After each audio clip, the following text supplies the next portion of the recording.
Trump is appealing to the worst elements in our society.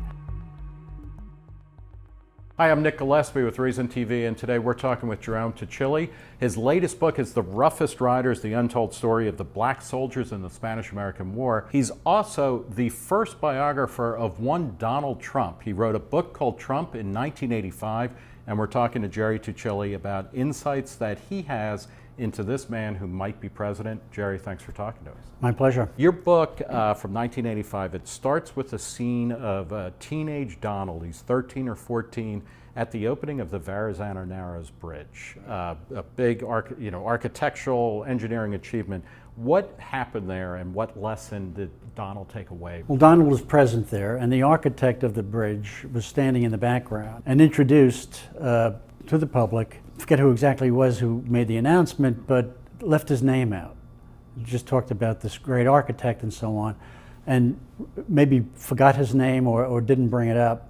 And Trump is standing there, and the lesson that he learned was that everything I build from here on in is going to have my name stamped on it. That was the beginning of the Donald Trump that we know today, a man who actually makes most of his money by selling his brand to other builders. If they want to build a hotel in Miami or someplace else and put Trump on it, which has got some sort of cachet, I guess, they have to buy the rights from him. So talk a little bit about where Donald Trump came from. I mean, he's a second generation real estate mogul in New York. What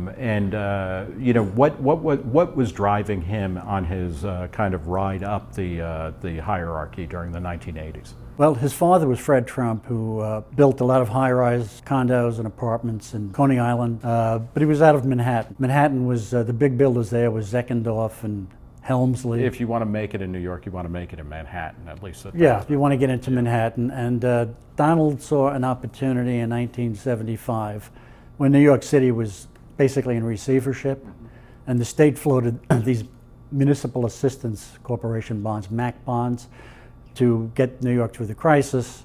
And the old Commodore Hotel on the corner of 42nd Street over by Grand Central Station was actually literally boarded up. And the Trump family, the father, had great pull in New York with the governor, Hugh Carey, the mayor of the city, A. Beam. I mean, they were big contributors to the Madison Club in Brooklyn, Democratic stronghold.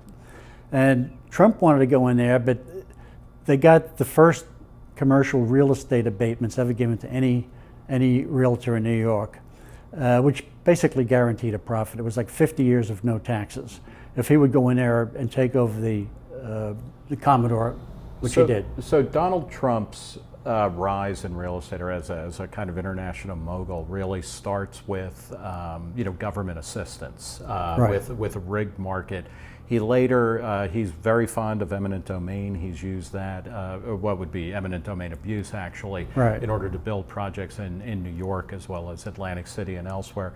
Talk a little bit about that. Do you see him as a true kind of Randian capitalist, or is he more of a crony, or is that just not even the right way to be thinking about him? No, he's definitely not a Randian capitalist by any stretch of the imagination. He doesn't do a deal unless somebody else is putting up the money. He's very good at losing other people's money and preserving his own.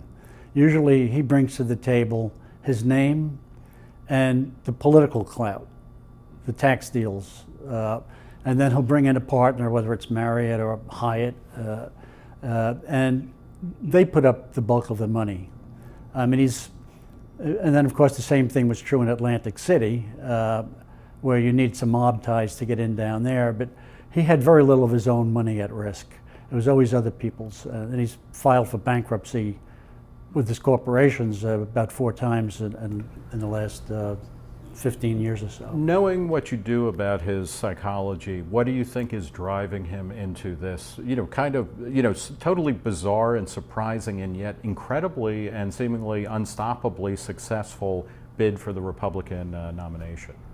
Yes, I'm actually stunned that he's come as far as he has. I mean, every time he shoots his mouth off and comes out with these basically know-nothing attacks on the system and everything else, people fly to his cause. I think it's a reflection of the general state in this country of disgust with the establishment. And I think of it in terms of when democracies and republics start to fail, as ours is, it opens the door for a demagogue to come along, a strong man. And people say they want somebody new. And that new person, Donald Trump, is, to me, an American version of Vladimir Putin. They even have the same taste in women, East European hookers. They're thugs, they're racketeers, and they could probably sit down across a negotiating table very well and get along because neither one would be sure who would push the button first. Isn't that unfair, though, to Trump? I mean, he may have certain accoutrements of a Russian strongman, but he's not killing people. He's not invading countries and things like that. I mean, what drives him? Is there something in him that he has to do no matter what? What is he compulsive about? Well, he needs to get the headlines. Mm-hmm. He needs power. He's got money. What's left for him? He's got fame. Power is what's left. Trump is appealing to the worst elements in our society. Should he become president, he hasn't killed anybody. He's not a Vladimir Putin yet because he doesn't have the power. But he's demonized every country that we do business with, including Russia and Mexico and China. Yeah. And how are you going to deal with these people? What are you going to do? Start a war with China? You're going to start a war with Russia?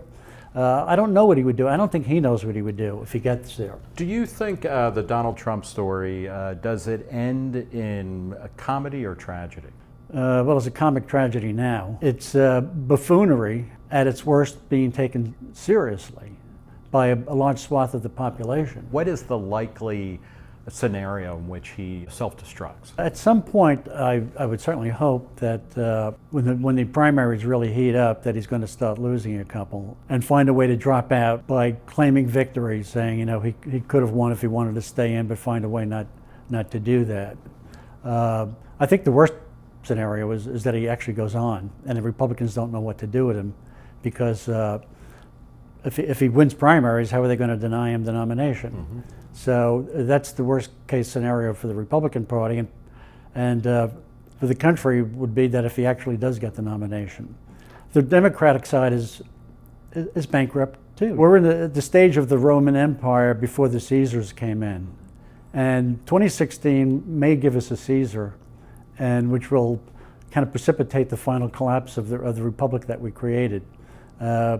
We don't know yet, it's still a ways off, but that would be the worst case scenario. All right, well, we'll leave it there. We've been talking with Jerry Tuccille. He is the author most recently of The Roughest Riders, the untold story of the black soldiers in the Spanish-American War, and he was the author of the very first biography of Donald Trump, which was called Trump and published in 1985. Jerry, thanks for talking to us. My pleasure, a lot of fun.